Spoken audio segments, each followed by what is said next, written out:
Maharashtra superfast news चॅनलमध्ये आपले सहर्ष स्वागत आहे। का सत्याची थार लेखणीची महाराष्ट्रातील ताज्या आणि वेगवान बातम्या पाहण्यासाठी आपल्या हक्काचे चॅनल शेअर करा, लाईक करा आणि सबस्क्राइब करा। धन्यवाद। विश्वरत्न महामानव डॉक्टर बाबासाहेब आंबेडकर यांची 135वी जयंती उत्साहात साजरी।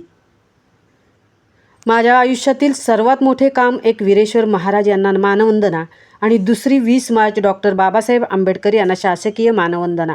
हे महान कार्य मी केले। नामदार भरतशेठ गोगावले। भारतीय राज्यघटनेचे शिल्पकार डॉक्टर बाबासाहेब आंबेडकर यांच्या 135व्या जयंतीनिमित्त संपूर्ण देशासह जगभरात विविध कार्यक्रमांचे आयोजन करण्यात आले। त्याच पार्श्वभूमीवर रायगड जिल्ह्यातील पोलादपूर तालुक्यातही ही जयंती मोठ्या उत्साहात आणि जल्लोषात साजरी करण्यात आली। तालुक्यातील प्रत्येक वाड्या वस्त्यांवर जयंतीनिमित्त विविध उपक्रम राबवण्यात आले। काही ठिकाणी महाड येथील क्रांतीस्तंभातून भीमज्योत आणून तिची भव्य मिरवणूक काढण्यात आली। या मिरवणुकीत मोठ्या संख्येने भीमसैनिक सहभागी झाले होते। पोलादपूर शहरातील आंबेडकर नगर येथे सायंकाळीच्या सुमारास सर्व भीमसैनिक एकत्र येऊन डॉक्टर आंबेडकर यांच्या प्रतिमेची भव्य मिरवणूक काढण्यात आली।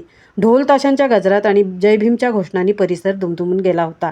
यानंतर बौद्धजन महासंघ मुंबई पोलादपूर तसेच महापुरुष उत्सव समिती यांच्या वतीने रायगडचे लोकप्रिय नामदार श्री भरतशेठ गोगावले यांना महाराष्ट्र भूषण पुरस्कार तर समाजातील विविध क्षेत्रात उल्लेखनीय कार्य करणाऱ्या व्यक्तींचा सत्कार करण्यात आला। आपली माती आपली माणसं या संघटनेचे संस्थापक व कामगार नेते राज पार्टे यांना महाराष्ट्राचा महानायक हा सन्मान देण्यात आला।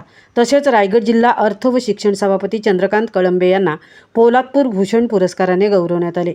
याशिवाय इतर मान्यवरांनाही त्यांच्या कार्याबद्दल सन्मानित करण्यात आले। रात्री मनोरंजनासाठी कव्वालीचा महासंग्राम आयोजित करण्यात आला होता। या कार्यक्रमाला नागरिकांनी उत्स्फूर्त प्रतिसाद दिला। एकूणच संपूर्ण तालुक्यात भीमशाही अवतरल्याचा भास निर्माण झाला होता। महाराष्ट्र सुपरफास्टसाठी सिद्धेश पवार सह तृप्ती भोईर पोलादपूर।